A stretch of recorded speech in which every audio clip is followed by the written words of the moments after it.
আশিক চৌধুরী বিদেশিদের ডাকবেন, বাংলাদেশে বিনিয়োগের জন্য বোঝাবেন নানানভাবে, দেবেন ফ্যান্টাস্টিক প্রেজেন্টেশন। এমনটাই যেন ভদ্রলোকের সাথে যায়। কিন্তু হঠাৎ সোশ্যাল মিডিয়া সরগরম ভাইরাল হওয়া দুইটি ছবি নিয়ে, যেখানে দেখা যাচ্ছে আশিক চৌধুরী অত্যাধুনিক রাইফেল নিয়ে নিজ হাতে পরীক্ষা করছেন গোলা বারুদও। মুহূর্তেই সেসব ছবি ছড়িয়ে পড়ে দিকবিদিক। প্রশ্ন ওঠে, ঘটনা কি আসলে? সহজ সরল স্মার্ট মানুষটা হঠাৎ অস্ত্র হাতে তুলে নিল কেন? এরপরেই গণমাধ্যম জানায় ছবিগুলোর পেছনের চমকপ্রদ গল্প। তুরস্কের সঙ্গে প্রতিরক্ষা সহযোগিতায় বড় এক কূটনৈতিক ও প্রযুক্তিগত অগ্রগতির পথে হাঁটছে বাংলাদেশ, এমনটাই জানানো হয়। বলা হয়, অস্ত্র আমদানির যুগ পেরিয়ে দেশেই সমরাস্ত্র উৎপাদনের লক্ষ্যে এগোচ্ছে সরকার। এই উদ্যোগের কেন্দ্রবিন্দুতে রয়েছে বাংলাদেশ বিনিয়োগ উন্নয়ন কর্তৃপক্ষ বিডা এবং তুরস্কের রাষ্ট্রীয় প্রতিরক্ষা শিল্প প্রতিষ্ঠান mechanical and chemical industry corporation MKE। সম্প্রতি বিডা চেয়ারম্যান আশিক চৌধুরীর নেতৃত্বে একটি উচ্চ পর্যায়ের প্রতিনিধি দল তুরস্ক সফর করেছে। সফরে তারা MKE এর বিভিন্ন অস্ত্র কারখানা, গবেষণা কেন্দ্র এবং উৎপাদন ইউনিট ঘুরে দেখেন। ভাইরাল হওয়া ছবিগুলো সেখানকার বলেই জানায় গণমাধ্যম। এই সফরের মূল লক্ষ্য ছিল বাংলাদেশে যৌথভাবে সামরিক সরঞ্জাম উৎপাদনের কারখানা স্থাপন, প্রযুক্তি স্থানান্তর ও টেকনিক্যাল ট্রেনিং সংক্রান্ত আলোচনা। সফরে উভয় দেশের প্রতিনিধিদের মধ্যে বাংলাদেশের নতুন গোলাবারুদ ও সমরযান তৈরির কারখানা স্থাপন, প্রযুক্তি স্থানান্তর এবং যৌথ শিল্প সহযোগিতা নিয়ে আলোচনা হয়। বিডা চেয়ারম্যান জানান, আমরা তুর্কি বিশেষজ্ঞদের টেকনিক্যাল এক্সপার্টিস গ্রহণ করে বাংলাদেশে নিজস্ব সামরিক কারখানা প্রতিষ্ঠার লক্ষ্য নিয়ে এগোচ্ছি। কয়েকদিন আগেই তিনি বাংলাদেশের তৈরি মেড ইন বাংলাদেশ অস্ত্রের সম্ভাবনার কথা বলেছিলেন। এবার তার সেই স্বপ্ন বাস্তবায়নের পথে এগিয়ে যাচ্ছে বলেই মনে করছেন সংশ্লিষ্টরা। বাংলাদেশ সেনাবাহিনীর বহরে ইতিমধ্যেই যুক্ত হয়েছে MKE এর তৈরি 105 মিমি হাউইটজার। পাশাপাশি তুরস্কের তৈরি বাইরাক্তার TB2 ড্রোন সীমান্ত নজরদারিতে নতুন মাত্রা এনেছে। পাহাড়ি সীমান্ত থেকে শুরু করে সাগর পথ সবখানেই এখন চলছে হাইটেক নজরদারি। ড্রোন নজরদারির ফলে পার্বত্য সীমান্তে চোরাচালান, সন্ত্রাসী অনুপ্রবেশ এবং বিদ্রোহী তৎপরতা অনেকটাই কমে এসেছে বলে জানিয়েছে সংশ্লিষ্ট সংস্থাগুলো।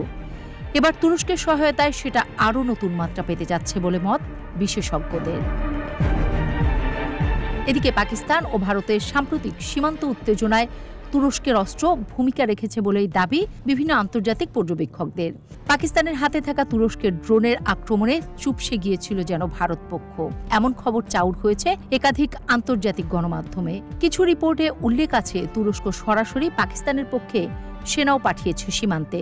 এ নিয়ে এখনও উত্তাপ থামেনি। নয়াদিল্লির ভ্রু কুঁচকে আছে দীর্ঘদিন ধরে, তুরস্ককে যেন সহ্যই করতে পারছে না। এবার দেশটির পূর্ব সীমান্তে তুরস্কের এমন সরাসরি অবস্থান ভারতের জন্য আরেক দুশ্চিন্তার কারণ হতে যাচ্ছে বলেই মনে করছেন বিশ্লেষকরা। সাংবাদিক চন্দন নন্দী তার সাম্প্রতিক একটি আর্টিকেলে স্পষ্ট ভাষায় জানিয়েছেন, নয়াদিল্লি মনে করছে এই ধরনের সহযোগিতা তাদের কৌশলগত সীমানায় এক প্রকার চ্যালেঞ্জ ছুড়ে দিচ্ছে। এমনকি কিছু কূটনৈতিক অপ্রকাশ্যে বলছেন, বাংলাদেশ যেন দক্ষিণের পাকিস্তান না হয়ে ওঠে, এমন ভয় এখন কাজ করছে ভারতের ভেতরে। তবে বাংলাদেশ স্পষ্টতই জানিয়ে দিচ্ছে, কাউকে ঠেকাতে নয়, নিজেদের রক্ষা ও আত্মনির্ভরতার জন্যই এই উদ্যোগ। বিডা চেয়ারম্যান আশিক চৌধুরী বলেন, আমাদের একটি পূর্ণাঙ্গ 360 ডিগ্রি ভিউ আমরা তুর্কি বন্ধুদের দিয়েছি।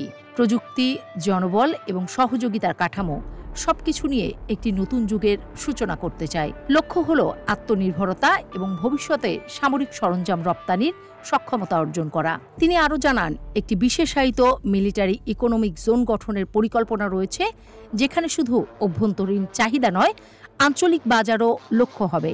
দক্ষিণ এশিয়ার প্রতিরক্ষা বাজারে নিজের অবস্থান শক্ত করতে চায় বাংলাদেশ।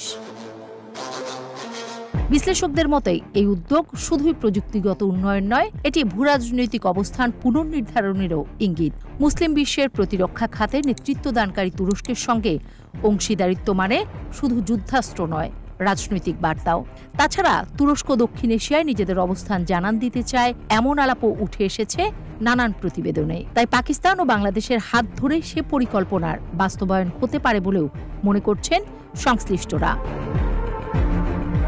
এই প্রেক্ষাপটে ভারতের উদ্বিগ্ন হওয়ার কারণ থাকতেই পারে, এমনটাও বলছেন তারা। তবে আধুনিক প্রযুক্তি, সাহসী কূটনীতি এবং সুপরিকল্পিত প্রতিরক্ষা উন্নয়নের মাধ্যমে বাংলাদেশ জানিয়ে দিচ্ছে এই অঞ্চলে শুধু দর্শক হিসেবে নয়, একজন সক্রিয় খেলোয়াড় হিসেবে আত্মপ্রকাশ করতে যাচ্ছে বাংলাদেশ, এমনটাই বলছেন বিশ্লেষকরা।